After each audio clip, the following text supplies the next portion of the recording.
ಇವತ್ತು ಕೂದಲಿಗೆ hair pack ಯಾವ ರೀತಿ ಮಾಡೋಣ ಅಂತ ನೋಡೋಣ ಬನ್ನಿ. 1 ಟೇಬಲ್ ಸ್ಪೂನ್ ಅಕ್ಕಿ ಮತ್ತು 1 ಟೇಬಲ್ ಸ್ಪೂನ್ ಮೆಂತ್ಯನ ಹಾಕಬೇಕು. ಅಕ್ಕಿನ ಹಾಕೋದ್ರಿಂದ ರೇಷ್ಮೆ ಅಂತ ಕೂದಲು ಬೆಳೆಯುತ್ತದೆ ಮತ್ತು ತುಂಬ ನುಣುಪಾಗಿರುತ್ತದೆ. ಅದರಿಂದ ನಾವು ಅಕ್ಕಿನ ಸೇರಿಸಬೇಕಾಗುತ್ತೆ. ಮೆಂತ್ಯನ ಹಾಕೋದ್ರಿಂದ ಏನು ಪ್ರಯೋಜನ ಅಂತಂದರೆ ಇದು ಕೂದಲು ಉದುರೋದನ್ನು ಕಡಿಮೆ ಮಾಡುತ್ತದೆ, ದಪ್ಪ ಹಾಗೂ ಆರೋಗ್ಯಕರವಾಗಿ ಬೆಳೆಯಿಸುತ್ತದೆ.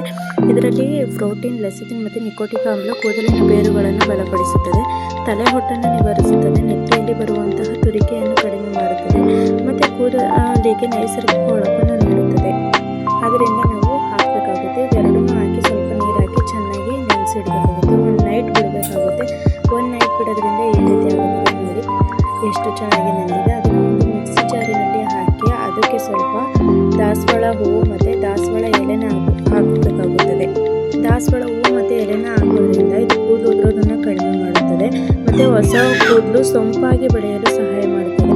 ಕರಿಬೇವಿನ ಸೊಪ್ಪು ಹಾಕೋದ್ರಿಂದ ಕೂದಲು ಉದುರೋದು ಕಡಿಮೆ ಆಗುತ್ತದೆ, ದಟ್ಟವಾಗಿ ಬೆಳೆಯುತ್ತದೆ. ಇದು ನೆತ್ತಿಯ ಆರೋಗ್ಯವನ್ನು ಸುಧಾರಿಸುತ್ತದೆ. ಇದನ್ನೆಲ್ಲ ಹಾಕಿ ಮಿಕ್ಸಿಲಿ ಗ್ರೈಂಡ್ ಮಾಡಿದ್ರೆ ನೋಡಿ ಈ ಥರ ಆಗುತ್ತೆ. ಇದನ್ನು ಒಂದು ಬೌಲಿಗೆ ಹಾಕೊಂಡು ಅದನ್ನು ಚೆನ್ನಾಗಿ ಕುದಿಸಬೇಕಾಗುತ್ತೆ. ಇದು ಚೆನ್ನಾಗಿ ಕುದಿ ಆರಿದ್ಮೇಲೆ ಇದನ್ನು ನಾವು ತಲೆಗೆ ಹಚ್ಕೊಬೋದು. ಇದನ್ನು ಒಂದು 3-4 ಸಲ ಹಾಕೋದ್ರಿಂದ ನಿಮಗೆ ರಿಸಲ್ಟ್ ಗೊತ್ತಾಗುತ್ತೆ. ಈಗ ನನ್ನ ಮಕ್ಕಳಿಗೆ ಹಾಕಿ ತೋರಿಸ್ತೀನಿ ನೋಡಿ. ಮೆಂತ್ಯನ ಹಾಕಿರೋದ್ರಿಂದ ಕೂದಲಿಗೆ ಮಾತ್ರ ಅಲ್ಲ, ನಮ್ಮ ದೇಹಕ್ಕೂ ಕೂಡ ತಂಪಾಗಿರುತ್ತೆ. ನಮಗೆ ಬಾಡಿ ಹೀಟು ಕೂಡ